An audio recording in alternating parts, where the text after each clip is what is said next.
আসসালামু আলাইকুম ফ্রেন্ডস, আশা করি আপনারা সবাই ভালো আছেন। তো আপনারা সবাই জানেন আমাদের রোজা প্রায় শেষ হতে চলেছে।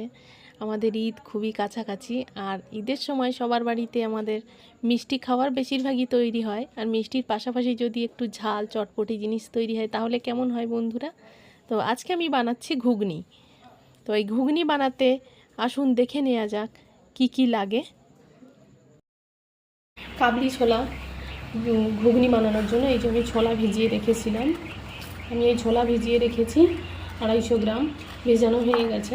কি কি লাগে বানাতে আসুন দেখে। মাঝারি সাইজের আলু কেটে নিয়েছি ছোট ছোট করে, 3টে বড় সাইজের পেঁয়াজ নিয়ে নিয়েছি, 4টে চেরা কাঁচা লঙ্কা নিয়ে নিয়েছি, আদা রসুনের পেস্ট, হলুদ গুঁড়ো, গরম মশলা, গোটা গরম মশলা নিয়েছি, একটু জিরে নিয়েছি, আর এটা আমার বাড়িতে বানানো একটা ঘুগনির মশলা, আর লঙ্কা গুঁড়ো নিয়েছি। ঘুগনি তৈরি করার জন্য কুকারটা গরম হয়ে গেলে আমি তেলটা ঢেলে নেব। কুকার গরম হয়ে গেছে, তেল ঢেলে দিচ্ছি।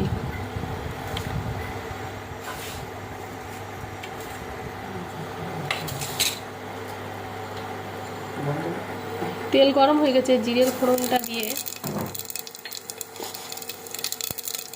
পেঁয়াজগুলো, কোচানো পেঁয়াজ আর কাঁচা লঙ্কা দিয়ে দেবো।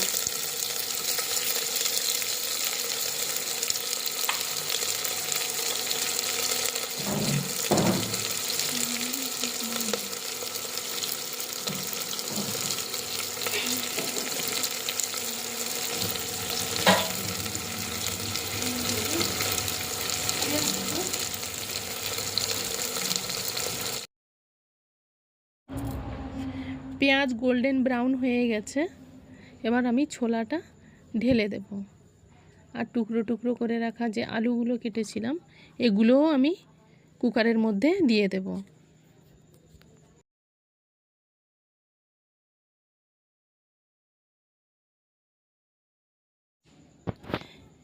এবার আমি এটাকে ভালো করে কষিয়ে নেব।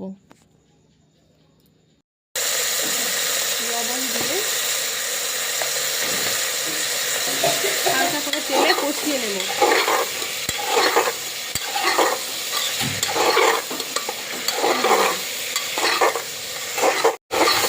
ছোলা আর আলু আমার তেলে ভালো করে কষানো হয়ে গেছে।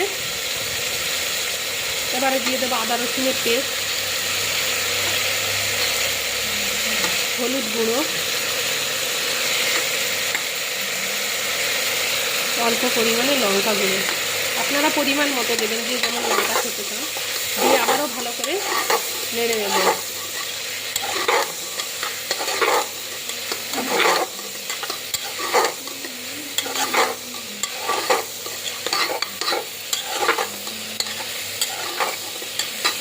সামান্য পরিমাণে পানি দিয়ে দেব,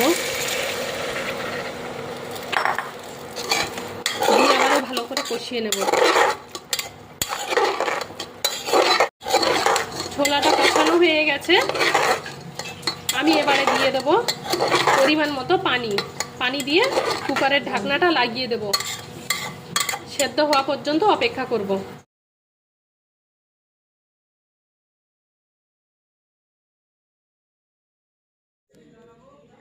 আপনারা 3 থেকে 4টে সিটি দেবেন, খেয়াল রাখবেন বেশি সিটি দিলে কিন্তু কুকারের ছোলাগুলো অতিরিক্ত গলে যাবে, গলে গেলে ঘুগনির টেস্টটা একদম খারাপ হয়ে যাবে, ভালো লাগবে না খেতে।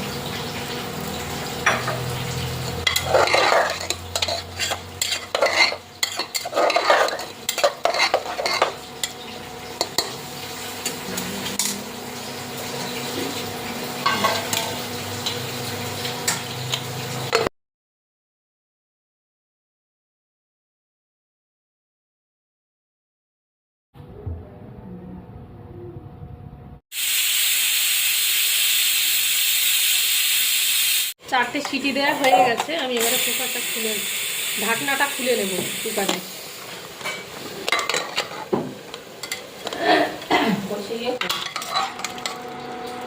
কাবলি ছোলার ঘুগনিটা হয়ে গেছে, এবার আমি এটাকে ঢেলে সার্ভ করব। আর সবশেষে আমি দিয়ে দেব জিরে মরিচের গুঁড়ো আর গরম মশলা। দেখুন ফ্রেন্ডস, আমার ঘুগনিটা রেডি হয়ে গেছে। এটা কিন্তু খেতে অনেক সুস্বাদু হয়েছিল। আপনারা বাড়িতে অবশ্যই ট্রাই করবেন। আর ভালো লাগলে একটা লাইক, সাবস্ক্রাইব এবং ফলো দিয়ে পাশে থাকবেন।